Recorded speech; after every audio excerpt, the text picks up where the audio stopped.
Right then, let's talk about some of these names that Spurs could potentially hire for their next manager. Before I get into this, I want to just preface a few things about this managerial appointment before I get into the actual names. I think the first thing that I think is very clear, and it's something that I kind of had the realization about in the summer just gone, was that as long as you get a pretty good manager who can platform players, has a pretty good style of play, understands what the club is, understands what the club is required to do. The main thing about a club's success for me is always going to be about the recruitment. I think recruitment is, at the end of the day, the main thing that matters. The players, the quality of players in the squad is what's going to take you to the next level. And until Spurs sort their recruitment out, we will not be fighting on all fronts. We won't be fighting for the top things. My kind of thinking about having Frank in charge, which I will own up to, in the summer, I was very much on board with Frank coming in. And my thinking about it was that we have a pretty good squad. Frank will come in, he'll look at the squad, he'll create a pretty progressive style of play that fits the players. He'll look at the players, the best players, and build around them. And I thought that was a kind of good step. So basically doing what is expected of the quality that you have. So performing to the mean level, the average level of your player quality. So I think for Spurs to get back to where they should be, they need to recruit better. They need to fill the gaps in the squad. I think that's a major thing. I also think that idea is kind of mitigated a little bit by the fact that the Premier League is so difficult now, and the level of teams all over the league is very, very good. So your recruitment has to be a lot better. You have to kind of blow other teams out the water in terms of your wage structure, your spending, if you really want to kind of separate yourselves from the rest of the league. And Spurs, if they want to do that, the safest way of doing that is going and spending, but spending smartly. So that's one kind of thing I wanted to add.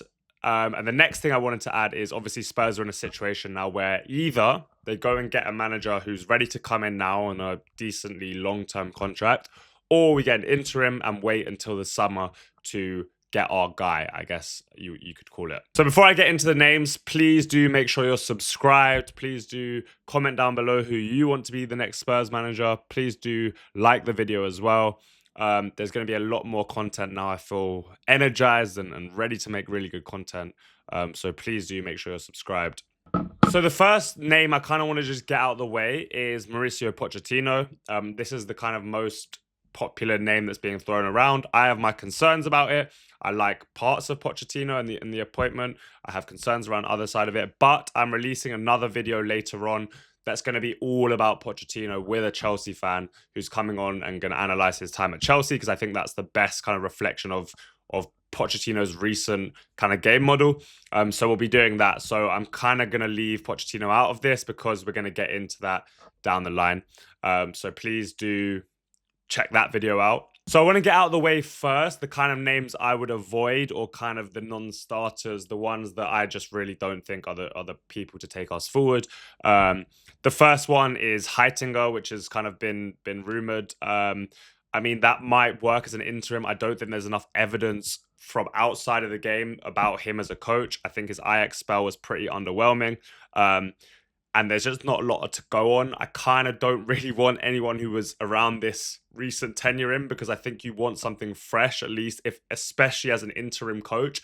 I think you get way more value, especially on an interim basis, if you get someone that hasn't been in that kind of negative environment. You get a fresh lease of life. And I think Heitinga is someone that's been around it, so you won't get that extra boost from that. So I don't see the point in bringing in Heitinga on an interim basis, but I also don't know enough about him as a coach. I think Robbie Keane is way too early in his tenure, and I know people will say, yeah, but he knows the club. I think that's super basic thinking. Again, if you were to get Robbie Keane, it would be an interim one, but I think there's managers out there who are available right now that could do a lot better job than Robbie Keane, or at least reliably, it's more likely they do a better job. I think Robbie Keane is very early in his managerial career. It seems like a punt that might go down well with the fans, but isn't very well thought out. Again, avoid Robbie Keane for me. Glasner is certainly one that I've seen spoken up about. Really don't want Glasner. Just avoid. I think this is Frank 2.0. I think his success with Palace, again, has been very transitional. It's been about spaces left behind. He is, of course, a different manager from Frank, but he works well with minimal possession.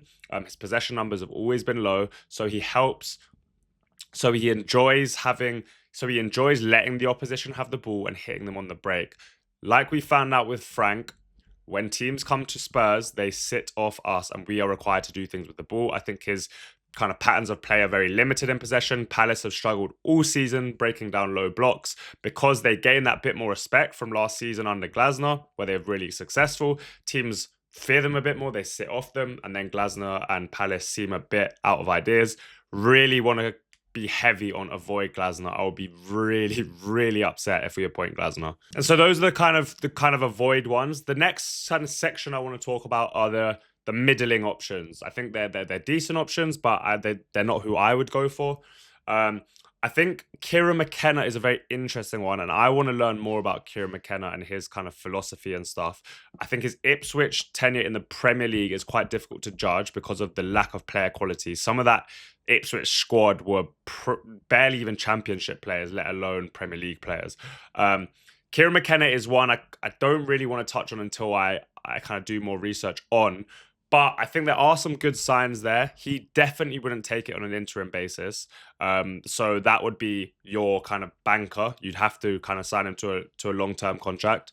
But again, it doesn't feel like the right move at this point where Spurs probably need someone to guarantee getting the players on side, a bit of someone with a bit of gravitas. I don't think McKenna is the right personality necessarily for the job right now. Again, I need to do more looking into McKenna. Now, Farioli. Farioli is a big kind of disciple of the De Zerbi-esque football in terms of the drawing the press, the amazing build-up play. You see some beautiful patterns to get out of pressure. He kind of overloads that first phase, able to play through the pressure and then hits teams well. I think the issue with Farioli is that is kind of his main selling point, and there's not much else to it. I think Farioli's big thing as well is he's ultra kind of controlling. So once he goes one goal up, he's happy to stink it out a little bit. He wants to kind of he plays a lot on game state. So when you're one up, the kind of system and the kind of outlook on the game changes. He's happy to protect 1-0 leads. I don't necessarily like it for a Premier League fit, especially as we know in the Premier League, things can change so quickly in terms of a 5-minute spell where the opposition get momentum. I don't like the idea of him trying to control games with a 1-goal lead and stuff like that. If you see a lot of his results, even at Porto, where they have the superior qualities, a lot of 1-0s, 2-1s. I think there's really exciting facets of Farioli's game. But I believe that there's more development for him to do as a coach to kind of take it to the next level. I really do like him, though, and I really think he has a big future. He's a very young coach. He's done well wherever he's been, but I think there's more development to be had. But I think he's definitely one to kind of just watch in the future. Now, Enzo Maresca is someone who's available, who I quite like. Maresca is a very positional coach, so his ideas kind of translate to what Pep was early on in his Premier League career, not at the moment. And I think this kind of positional style of play has gone a little bit out of fashion. It's not really what's in right now in the Premier League. And when I say positional, I mean players are restricted to their zones. You kind of manipulate the opposition by having your players in specific zones and stretching play really wide, have those kind of automated rotations so the winger gets it really wide and that space is created for a runner in between. So certain players really have to hold their positions. Same in build-up is very structured, very kind of thought out, positional. The advantage you kind of get with this in a dream world is you get ultra control. You can pin teams in really well. I think where the Premier League has become so transitional and teams are so good at transitioning, there's been some downsides to it. I also think with Maresca, it's something that takes a while to develop. I think those patterns and those really heavy tactical positional kind of demands is something that requires a few weeks, months even to get the hang of. And Spurs need results now. So this is like a good coach, definitely a good coach. I also think that the football meta will kind of swing back a little bit at some point. I do like Maresca's kind of idea to control games and dominate teams and pin them back. But I think it's a risk at this point in the season where Spurs badly need results. So he's in the kind of okay category. I really like him as a coach. But there is an argument to be said that his ideas are a little bit outdated or becoming a bit outdated in terms of the Premier League, and whether that swings back at some point, who knows? But I do think that that's an argument. Now, Arne Slot is one worth discussing. Arne Slot, I think, may leave Liverpool in the summer, and I think Arne Slot's a really good coach. I really like a lot of his game. I think he's a very modern coach. I think his ideas are very modern. Really nice build up in terms of a switch between build up shapes as well. He doesn't build with a specific shape. It's kind of dependent on opposition and players he has available. Of course, when he had Trent there, he had Trent in kind of a reserved right back role as a bit of a quarterback. Now he's got different right backs. He's changed it. Obviously, it hasn't been super successful this season, but I also think the recruitment absolutely did him over. I think the recruitment was terrible by Liverpool in the summer, in terms of not the player quality that came in, but kind of the profiles and solving certain things in the squad and prioritizing other things like the Ekatike and Isak thing, spending so much money on them and not buying a new DM, not buying cover at centre-back. I think a lot of issues have gone into Liverpool. It's not just Arne Slot. While he has been pretty disappointing this season, I think people would say that he took over a Klopp team and kind of just won the league like that. I think that's very unfair on him. I think he made some slight changes. I think he tweaked things. I also don't think it's super easy to carry on a successful team. We've seen how many successful managers have left and the person following can't quite replicate it. So I think there's a lot to say about Arne Slot. I also really like his personality. I think he is a likable guy, an honest guy. I think I can imagine players really liking him. I think he's got, obviously he's a Premier League winner, so he's got a bit of gravitas if he was to join the club. Again, this is going to be one in the summer if Liverpool do get rid, but I don't see that happening in terms of I don't see us going for Slot. I still think there's a very good coach there. But again, it would be in the kind of middling category. Like, I wouldn't be totally against it, but he's not my number one choice. Now, Roberto De Zerbi is a very interesting one. I have a feeling, bad feeling, good feeling. I really don't know how to see it on De Zerbi. That it's going to be him. I'm starting to really think that it's going to be De Zerbi. Now, this is really difficult for me personally. I don't like him as a person. I think there's been so many demonstrations of him not being a good person. We can not put aside, but we can acknowledge the player that he signed that we all know from Man United. He's not only signed him, he's stood by him, he's spoken about him in public, he supported him, etc., etc. I just can't get on board with that. But it's not just that. It's also, if you look at like player management on a purely football level, I've seen clips of him absolutely destroying players in training in terms of for taking too many touches or whatever, sending them to go get changed, telling them to call their agent that they're going to leave the club. He seems like a bit of a child. He seems like someone that wants to kind of rule everyone and so arrogant. And I don't know how much that works in the modern day of football, especially with player power being at an all-time high, players kind of demanding a bit more respect nowadays, not having that hierarchical setup. I really think this is one that can kind of blow up. But that being said, his football is, after Luis Enrique, probably my favourite football to watch in the world. I think he plays unbelievable football. I think to become a bit of a disciple for a certain principle in the modern day is really difficult. There's been so many great managers who do a lot of replicating others. De Zerbi created something that so many managers have learned from, and that's the kind of drawing the press, the ability to create those kind of false transitions where you create counterattacks by having the ball, overloading the build-up phase and then suddenly hitting teams on the break. Guardiola has constantly talked up his influence from De Zerbi. he is a bit of a genius, I would say. However, the personality is also such a huge thing. Um, from a football point of view, would love to see his style of football at Spurs. From a human point of view, I really just dislike him as a person. So it's a really difficult one. I would never be supportive of him coming to the club. And I think it would end in tears probably eventually, unless he can learn from some of the stuff that's gone wrong at Marseille. Um, but I long for football like that. I find his football so entertaining. It's fast. It's smart. It's different. It's innovative. He's someone that doesn't follow trends. So much of what Thomas Frank did wrong is kind of trying to copy the likes of Arteta. De Zerbi comes in with his own style of play. He forces people to get on board. I think he could galvanize a group of players straight away. And if we're looking to the kind of short term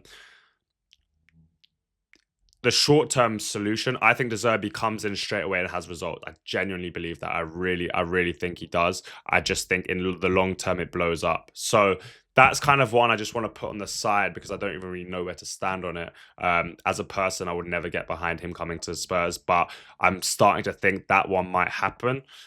So that's my thoughts on De Zerbi. My dream appointments now: Xabi Alonso and Julian Nagelsmann. I think both of these would probably have to wait till summer. I really doubt that Xabi Alonso comes mid-season, especially with the mess we're in right now. However, Xabi Alonso is the perfect modern manager. I think you couldn't get better than Xabi Alonso. Xabi Alonso is not tied to a specific shape, so he adapts to his players in terms of shape, but his style and his principles remain the same. A real vertical compactness, a real nice kind of set up to enable rotations, a bit of player freedom while still having the structure. So kind of certain players might be required to hold width, but then you get really nice central rotations. We saw that in his Leverkusen team where the wing backs were the width holders and then you get like verts in the pocket, able to kind of be free. I really like the idea of a manager who has some structure, but then allows certain players to be free and get the best out of those. And I'm thinking Alonso with Xavi Simons and what he was able to do with Verts. I can imagine Xavi Simons like just eating off of that. I think Solanke's very similar to the strikers he used at Leverkusen. Like, this is me dreaming. I really don't think this is going to happen. Just such an intelligent, modern way of viewing football. Having those principles, but not being set to a certain shape, able to kind of adapt in terms of shape and being pragmatic at times, but his principles remain. I think he is such a good coach. I would completely ignore the Real Madrid stint. I think Real Madrid are an absolute mess in terms of the player power there. If your front line is refusing to press, what are you meant to do? It was the same with Poch at PSG. I think you can't. There's nothing you can do with that. You need at Real Madrid someone who can manage those superstars, and it looks like the only people that can do that is Ancelotti and Zidane so far. So I really don't take any notice of that Real Madrid stint. And even having said that, I don't think it was even a disaster. Like, they're still in touching distance of a La Liga. Now, would this happen? Would he join us? Probably not. But I also said this about Antonio Conte when he joined. So, stranger things have happened. That is a dream one. I think if it was ever to happen, it wouldn't be immediately. It would be in the summer where he gets a full pre-season. But, a man can dream. Julian Nagelsmann, this is one that I've wanted for so long. Similar to Alonso in terms of he's not tied to a certain shape, but he has the same principles. His pressing game is really nice. He's so well kind of... He's so thought out and meticulous in the way that his team's set up. However, it's not a reactive to the opposition. The opposition are going to do this. We need to set up like this. It's more like the opposition defensively are like this. How can we hurt them in this game? So he might play, a 4-3-3 here. He might play a back three here so that he gets certain overloads. It's not about kind of being reactive to the opposition in terms of scared of them. It's more about, okay, we have this quality. The opposition are going to defend like this. We need to have this so we can hurt them. So kind of adaptive in a good way. A very balanced coach, a bit like Alonso again. I think such a modern coach in terms of understanding all facets of the game. Again, he's had a bit of a break outside of club football. So whether or not we go in for someone like Nagelsmann in the summer after the World Cup, who knows? But I think he's a top coach. And I think his Bayern stint goes really underappreciated. The things he's doing with Germany are really cool and modern and interesting. Yeah, I think those two, Xabi Alonso and Nagelsmann, are two that if you can ever get them, just go and get it done. I really doubt it's going to be those two. In which case, it brings us back to, most likely for me, Pochettino or De Zerbi, and those are the two names that are coming up. And you know my thoughts on De Zerbi. I'm gonna really get into Pochettino stuff later today, so that will be coming out. So make sure you watch that video. But then yeah, those are the kind of main options. I think Maresca is an interesting one. I'm not sure the club will do that. And apart from that, I can't see them going for like a lesser name now. I think they want probably to make a statement with this appointment. So it seems like an easy win for them to go back into Pochettino, and I do have my concerns around it. But again, I would get on board if he was appointed. Like, it's not a disaster. Yeah, I'm gonna explore Pochettino properly in that video, so I'm not gonna get into it now. But yeah, those are my kind of quick thoughts. I just wanted to get a video out just some quick thoughts on each option that's kind of being thrown around. The more that the links kind of heat up on certain managers, I'll make proper in-depth videos about their setup and stuff like that. I'm going to do more research on the names that come up. But those are my overall just broad feelings on all those names, so we can just get that out there. If you want a deeper dive on someone specific, let me know. I mean, I'm probably just going to respond to what's out there in the media. But yeah, that's kind of my broader thoughts on this initial managerial search. We'll see what happens in the media. We'll see what heats up. I am feeling motivated for Spurs again, despite the fact we need some major surgery in the squad. Surgery in terms of the mindset. We all saw Andrew's interview today. This club needs to just think about what they want to be, really, because they can't pretend to want to be big anymore. If they don't want to be big, then at least be honest and say in the media, don't say we want to fight on all fronts. Don't say we want to aim for the biggest titles, because you don't. You don't want to do that. If you want to do that, then 100%. Don't splash stupid money on the likes of Gallagher when we don't need Gallagher. Don't break your wage structure for aging players. If you want to break your wage structure, go and buy proper players that upgrade this squad in the areas we need it. Go and continue signing for the future, building your future, but don't stop there. Go and sign ready-made players as well. I really like the fact we sign young players, but it's not the end. That's just a thing that should continue in the background. You should be signing young players every season that are talented. That's something that gets done in the background. That is a separate point from surgery on the squad, the match day playing squad.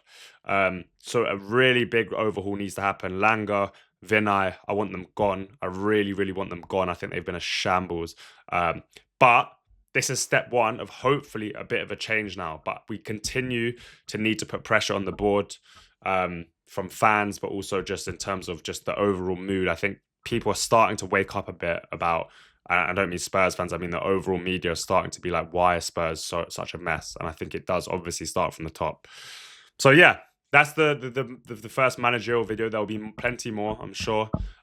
So yeah, make sure you're subscribed and come on, you Spurs.